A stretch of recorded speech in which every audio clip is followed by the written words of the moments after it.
नमस्कार, आप देख रहे हैं मैनेज न्यूज लाइव। मैं हूं आपके साथ रोशनी। आइए देखते हैं आज की कुछ खास खबरें। चाय में चीनी की मात्रा कम होने से नाराज ग्राहक ने दुकानदार को चाकू से मारा। लेकर केरल के मालाकपुरा जिले में मंगलवार को एक चौंका देने वाली घटना सामने आई है, जहां चाय की गुणवत्ता से नाराज एक ग्राहक ने दुकानदार पर चाकू से हमला कर दिया है। दुकानदार की हालत गंभीर है और उसका इलाज चल रहा है। घटना मालकापुरम के तानूर की में हुई है और जहां मुनाफ चाय की एक छोटी सी दुकान चलाता था।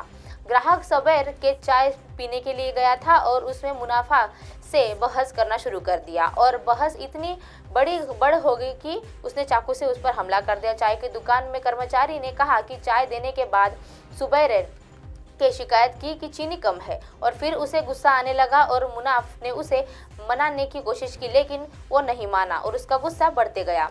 फिर दोनों के बीच धक्का-मुक्की होने लगी और कुछ देर बाद सुबैर ने चला गया, लेकिन बाद में वह वापस लौटा और मुनाफ पर चाकू से हमला कर दिया। खून से लथपथ मुनाफ को नजदीकी अस्पताल में भर्ती कराया गया है, जहां प्राथमिक उपचार के बाद दूसरे अस्पताल में ले जाया गया, लेकिन उनकी हालत को देखते हुए अंत में मुनाफ की कोझिकोड मेडिकल में पहुंचाया गया, जहां उसकी हालत गंभीर बताई जा रही है और हालांकि सूचना के बाद मौके पर पहुंची पुलिस ने सुबैर की हिरासत में ले लिया है। एक मैसेज से शुरू हुई थी रोहमन सुष्मिता सेन की लव स्टोरी। रोहमन का जन्म 1991 में उत्तर प्रदेश के नोएडा में हुआ था और शुरुआती पढ़ाई लिखाई उन्होंने यहीं से की थी। रोहमन बचपन से ही काफी बच्चों के कुछ अलग करता था और यही वजह थी कि कम उम्र में उसकी दिलचस्पी फैशन इंडस्ट्री में होने लगी, जिसके बाद अपने सपनों को पूरा करने के लिए उन्होंने मुंबई की तरफ रुख कर लिया। मायानगरी में पहुंचने के बाद ही अच्छी फीस जीत के और लुक की वजह से उन्हें मॉडलिंग का काम मिल गया और साल 2018 में रोहमन के लगाए सुर्खियां बटोरने लगा और सुष्मिता सेन के साथ जुड़ा। दोनों की लव स्टोरी का किस्सा भी बड़ा ही दिलचस्प है। दरअसल रोहमन शॉप भी लाखों लोगों की तरह सुष्मिता सेन के फैन थे। वह भी आम लोगों की तरह उन्हें इंस्टाग्राम पर मैसेज किया करते थे।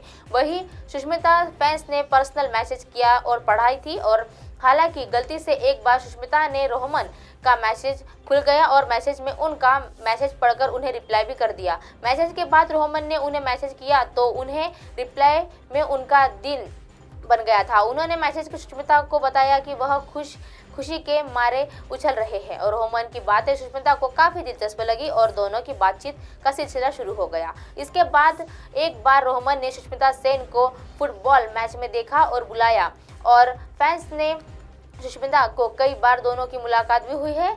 यहाँ सुष्मिता को रोहमन इतने अच्छे लगे कि उम्र की परवाह किए बिना वो दोनों 15 साल छोटे शख्स के दिल दे बैठे थे। हालांकि लंबे समय तक एक दूसरे के साथ रिलेशनशिप में रहने के बाद भी दोनों के ब्रेकअप हो चुका है और सुष्मिता और रोहमन की राहें अभी जुदा हो गई है, लेकिन दोनों के बीच दोस्ती का रिश्ता है जो काफी कायम रहेगा और आज भी कई मौके पर दोनों साथ नजर आ जाते हैं।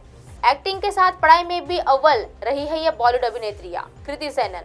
एक्ट्रेस कृति सेनन इन दिनों हिंदी फिल्म इंडस्ट्री की सबसे व्यस्त अभिनेत्रियों में से एक है। वह अब तक की कई सुपरस्टार फिल्मों के साथ काम कर चुकी है। कोई आपको जानकर हैरानी होगी कि बॉलीवुड के कदम रखने के पहले कृति सेनन पढ़ाई में काफी अच्छी थी। मीडिया रिपोर्ट्स के अनुसार 12वीं में उन्होंने 90% अंक हासिल किए थे। श्रद्धा कपूर। शक्ति कपूर की बेटी श्रद्धा कपूर अब तक कई फिल्मों में अपनी अदाकारी से जलवा बिखेर चुकी है। हालांकि यह बात बहुत कम लोगों को पता है कि वह एक अच्छी स्टूडेंट भी थी। 12वीं में नतीजों पर हमने नंबर बहुत अच्छे लाए थे और उन्हें रिपोर्ट्स के यह बताया गया है कि श्रद्धा ने 12वीं में 95% अंक हासिल किए हैं। अब आप हमारे चैनल को अपने मोबाइल पर भी देख सकते हैं। मोबाइल ऐप पर देखने के लिए प्ले स्टोर से MNS news TV app download करें। इंस्टा, लिंक, ट्विटर, हाईक्यूक, फेसबुक और कई सोशल मीडिया के प्लेटफॉर्म पर हमारा चैनल उपलब्ध है। आप इसे यूट्यूब पर भी देख सकते हैं। आप हमारे चैनल को लाइव भी देख सकते हैं www.mnsnewstv.com पर। फिलहाल वक्त तो चला है दर्शकों ब्रेक का। ब्रेक से लौटने के बाद देखिएगा देश और दुनिया की तमाम खबरें। बने रहिए MNS न्यूज पर। नमस्कार।